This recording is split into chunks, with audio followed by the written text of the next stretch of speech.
a discussion with actor Matt Damon about the new movie Oppenheimer. Today, July 21st, 2023.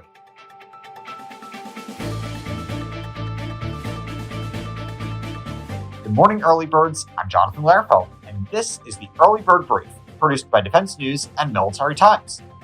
Today, Military Times reporter and senior editor Sarah Sicard sat down with actor Matt Damon to discuss his role as the Army's Leslie Groves in the new biographical thriller film Oppenheimer. And just a note to our listeners, this interview with Matt Damon took place before the Screen Actors Guild and American Federation of Television and Radio Artists began their recent strike. Yeah, well, I mean, I would have played anything that Chris asked me to, but Groves was really fun because I'd never quite had a role like that.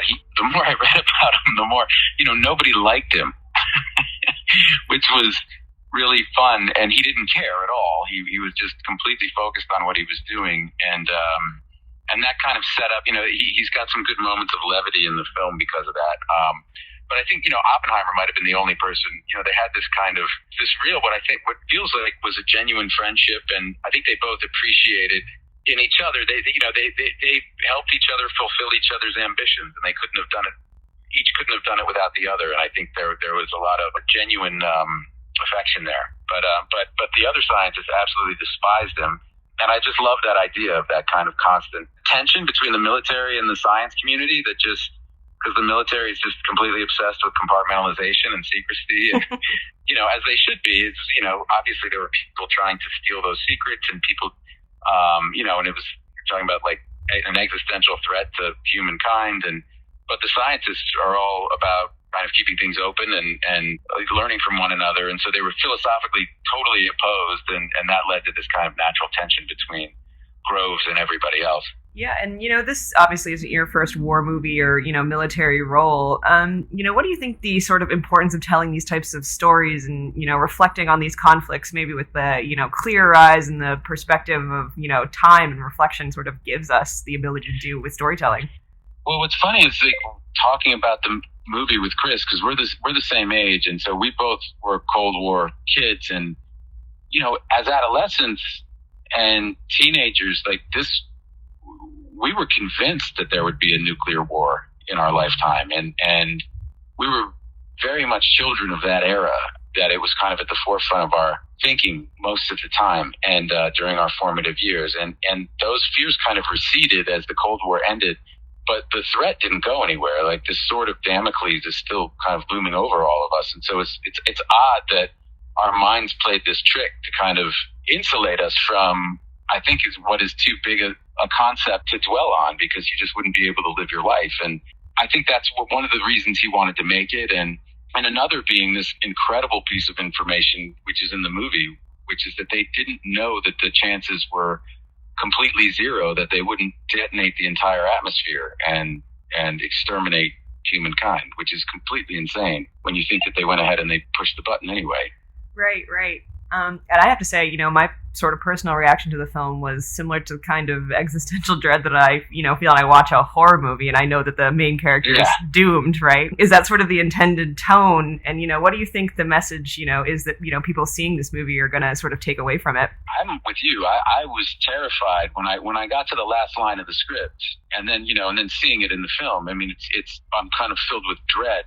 I do see it. Somebody did say to Chris that it was a horror film, and he was like, I don't disagree with that. But his movies do this really incredible thing where he's always grappling with these big concepts, but they're also very intimate. I don't know who does this as well as him. He's able to, his movies are never didactic. He loves his audience. He always wants to put interesting questions in front of his audience and let them ponder them, right? But at the same time, they're not kind of lectures or thought exercises. They're very emotional movies, and they're very intimate. And so he's always got these compelling characters. The acting in his films is always really good. And I'll leave myself out of it just as a fan of movies, I go to his movies knowing I'm going to see great acting, because it's very rare for a director who works at that scale to prioritize acting to the degree to which he does. And to really understand it. Usually people are really good visually, but they don't. But the performances can be lacking, or the writing can be lacking. Chris is a phenomenal writer on top of everything else. And so I don't know who kind of works across these disciplines at that level like he does. And it shows. The work speaks for itself. But it's really fun to be on one of his sets because you feel you so trust his vision, and he's so good at communicating it to all of us. And his notes are unbelievably insightful and actionable, like very simple and very actionable. The atmosphere, I don't know what he's doing with like all the pressure. It's like he's just absorbing it himself because the atmosphere is it's almost casual. You're sitting there and he's going, okay, well, let's take a look at this. And, yeah, okay, well, and suddenly the camera's up on Hoyte's shoulder and he goes, oh, why don't we give it a shot, and he combines all of these different, like Clint Eastwood's like that, he combines all of these different elements that all these great directors I've worked with have. He's got all of it. When taking on sort of a historical figure like that, and sort of with this sort of pressure of knowing that this is a a Christopher Nolan movie and the acting is key, how do you sort of step into the shoes of somebody and assume that identity and to to do it that well? He was very clear with me from the beginning that he goes, look, this book is called American Prometheus. I'm not going to call the movie that. And I said, why not? That's a great title.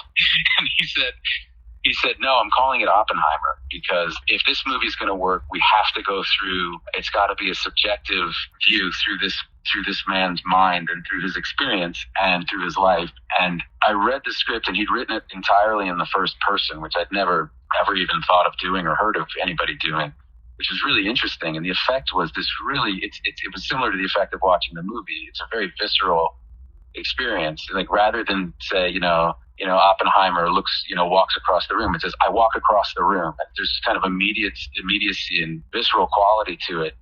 And I think he was just trying to signal to everyone who was working on the movie with him what the movie was going to feel like.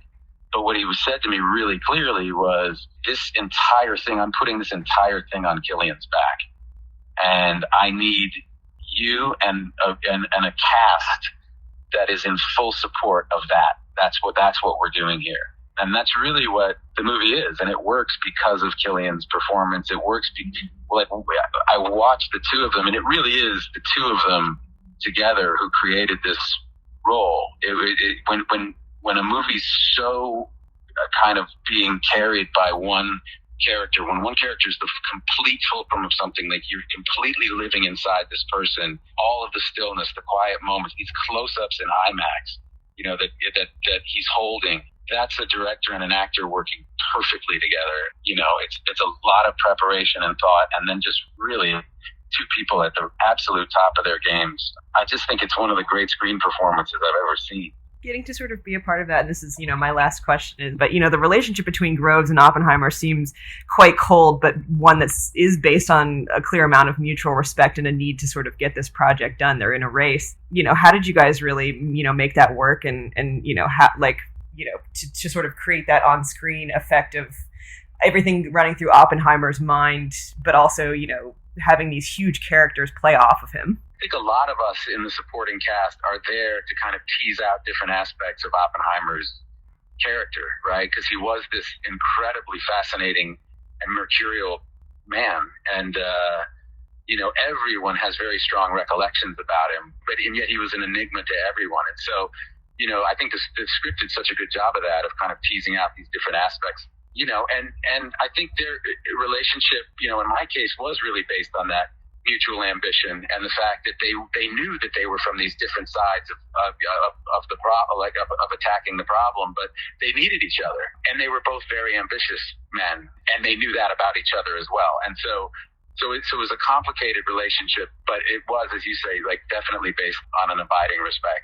Thank you so much. I really appreciate, you taking the time. Unless there's anything else, you want to, chat about with a military audience, specifically playing a military role.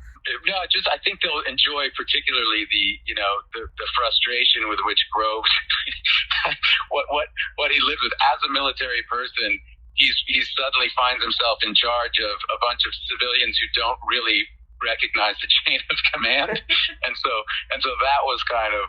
I found it very funny when I read it, trying to imagine a general a colonel, then becoming a general, kind of finding himself in this situation with a bunch of people. He was like a kindergarten teacher. He was kind of herding cats the entire time. And yet he's in this position where he desperately needs these people because they're the only people who can help him finish his mission. So hopefully this audience will get a lot out of that.